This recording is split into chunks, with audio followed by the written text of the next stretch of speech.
Hey guys, welcome back to the channel. So today I got a different style video for you guys. It's not something that I was planning on doing, but I figured I'd try this sort of video out, see if you guys enjoy this. This is more like a story time video, kind of what's happening in the shop or particular issues. So what I got behind me is a 2008 Toyota Camry.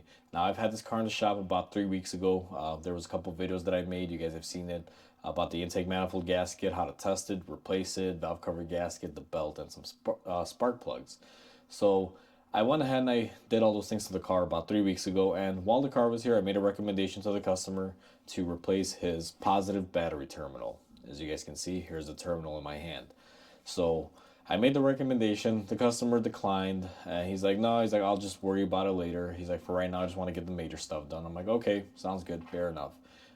I went ahead and I got everything else done and I replaced the belt. Now, when I replace the serpentine belt, I do a battery test before and after, and the same thing goes for the alternator. I test it before and after.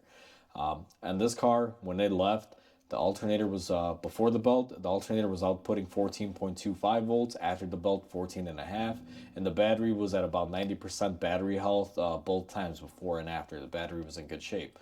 So this guy declined to do this, and what I wound up doing was I just cleaned up all the acid and corrosion that was on this terminal. And after I did that, this terminal became a little bit looser than I would have liked to.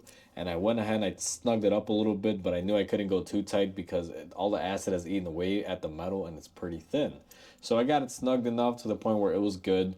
I kind of regretted cleaning it because I was trying to do something good for the customer and just wound up, getting looser. And then the customer didn't want to address the issue.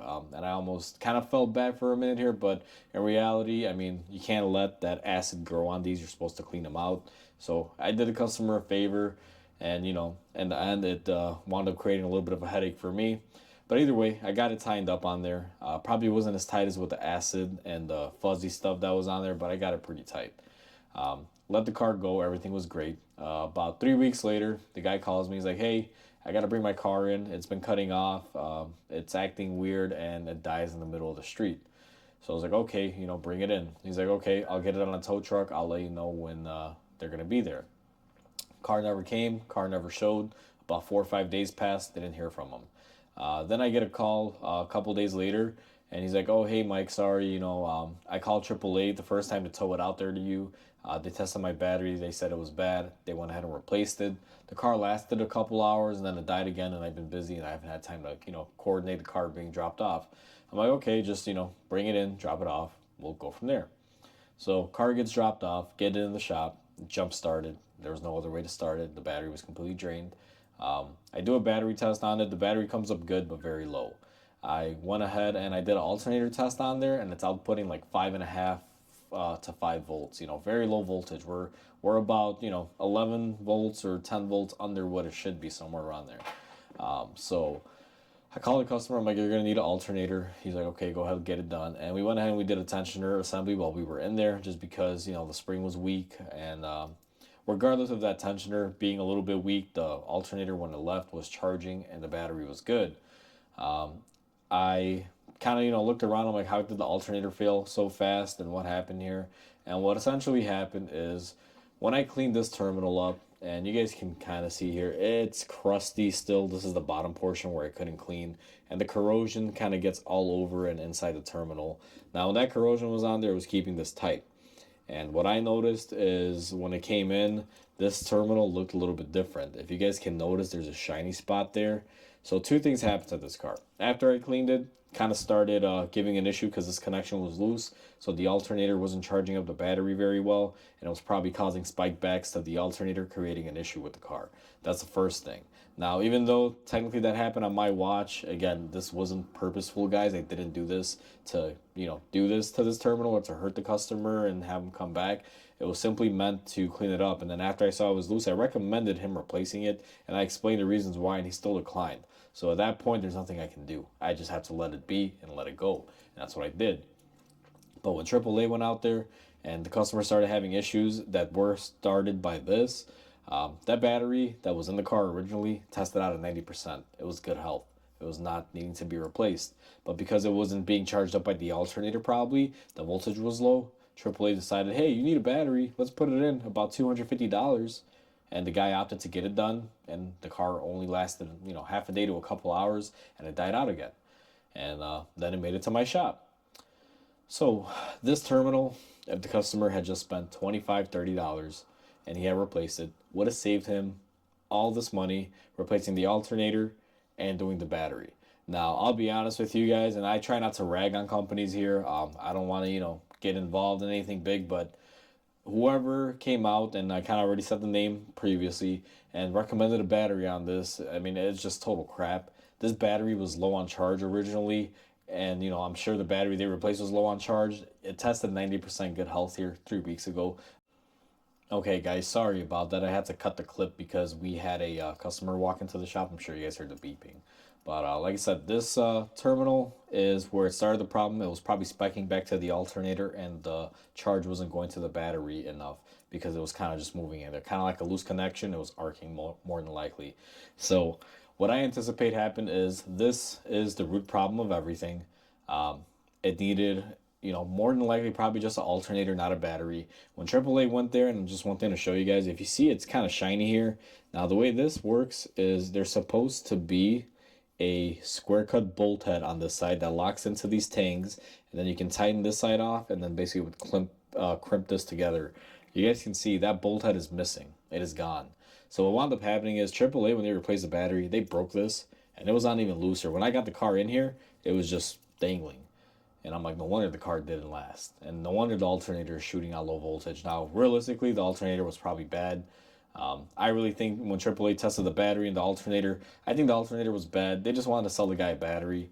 And, they just said, oh, do the battery and this and that. Or it could have been good. And then them leaving this loose like this just gave the alternator that extra jolt, if it was still good, just to kind of go ahead and, deteriorate and, die essentially, because the alternator, like I said, was only putting like 5 to 5.5 volts. So either way, it's between 3-week period. An alternator fails and a battery supposedly goes bad, and I don't believe it. AAA should have just towed it over here. We should have just looked at the car, and we'd have done it right the first time. I would have probably told them, hey, you need a terminal, your battery needs to be recharged.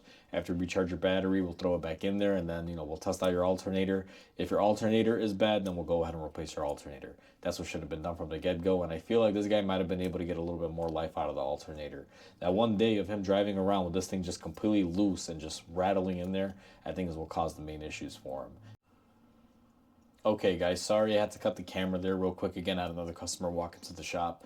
But the gist of all this is this little terminal, if the customer had initially got it, would have saved them a lot of headache and a lot of time and a lot of money. I even do think that the alternator could have been saved if this thing was not put on there loose by whoever changed the battery. But it is what it is. The reason why I wanted to make this video is just to kind of explain things, and kind of like, I guess you can say this is like a story time with Mike, just the little adventures that I get to go through. Because right now, this customer, even though he's not upset with me, and I kind of explained the situation to him of what happened, he is upset at the fact that he had to replace a battery, and he, definitely believes that, this issue was brought on by the person who replaced the battery. And I told him, listen, you can't really blame them. I do blame them for the fact of selling you a battery. I think that was a BS move. I would have never sold this guy a battery. That battery was probably good.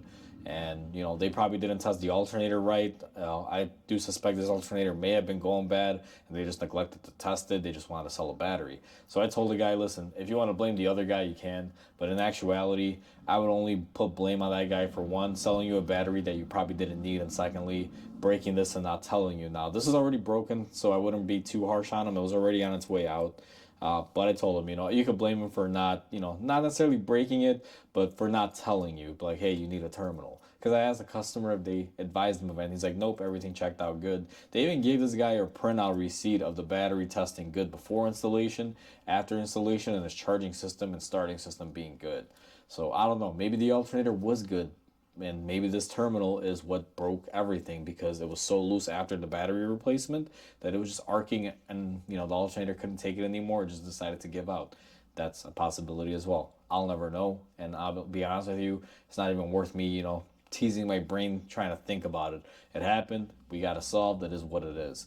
The customer's very happy. He has nothing really against me. And I told him, I'm like, listen, man, I'm like, if you had just replaced this from the get-go, probably would have saved yourself a lot of headache.